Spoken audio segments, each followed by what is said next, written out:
কি রান্নাবান্না করছেন তো? অনেকেই পছন্দ করেন লোটে মাছের ঝোল খেতে। আমার আবার লোটে মাছের ঝুড়িটাই বেশি পছন্দ। খাবো যখন গরম ভাতে, নাক দিয়ে জল না বললে আর ঝুড়ি কি। পাতি বাংলায় লোটে মাছ কীভাবে কাটতে হয় দেখে নিন। একটা কাঁচি নেবেন, ছোট ছোট যে পাখনাগুলো আছে কেটে দেবেন। তারপর এই যে দশাসুরের মতন মাথা আছে ওটাকে কেটে ফেলে নাড়ি ভুড়িটা ফেলে দেবেন। এবারে মাছটাকে নুন হলুদ মাখিয়ে রেখে দিন।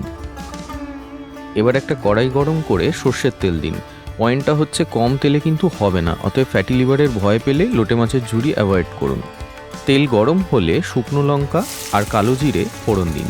এবার পেঁয়াজগুলো তেলে দিয়ে দিন, আর যতক্ষণ না হালকা কালার চেঞ্জ করছে ততক্ষণ পর্যন্ত নাড়তে থাকুন।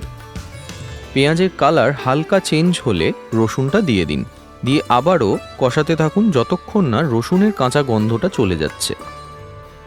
রসুনের কাঁচা গন্ধ বেরিয়ে গেলে 1 চা চামচ হলুদ গুঁড়ো, 1 চা চামচ লাল লঙ্কা গুঁড়ো, 1 চা চামচ কাশ্মীরি লঙ্কার গুঁড়ো দিয়ে 2 থেকে 3 মিনিট আগে নেড়ে নেবেন।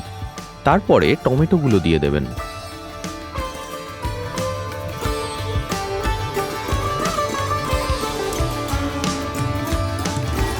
টমেটোগুলো যখনই জল ছাড়তে শুরু করবে তখনই মাছগুলো একটা একটা করে কড়াইতে দিয়ে দেবেন, আর তারপরে কড়াইটা ঢেকে দেবেন। 2 থেকে 2.5 মিনিট পরেই দেখবেন মাছটা ভয়ঙ্কর রকমের জল ছাড়ছে। ঠিক তখনই একটা কাঁটা চামচ নিয়ে মাছের মাঝখানটা এরমভাবে সরিয়ে দিয়ে ভেতরে যে একখানা কাঁটা থাকে সেই কাঁটাটাকে একটু সন্তর্পণে আপনাদের বার করে দিতে হবে। তারপরে কাঁচা লঙ্কাগুলো দিয়ে দেবেন। ব্যাস 90% কাজ ডান।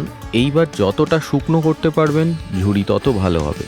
মোটামুটি 10 থেকে 12 মিনিট একদম কম আঁচে রেখে এই কাজটা করতে হবে, তার কারণ বেশি আঁচ রাখলে মাছটা তলায় লেগে যেতে পারে।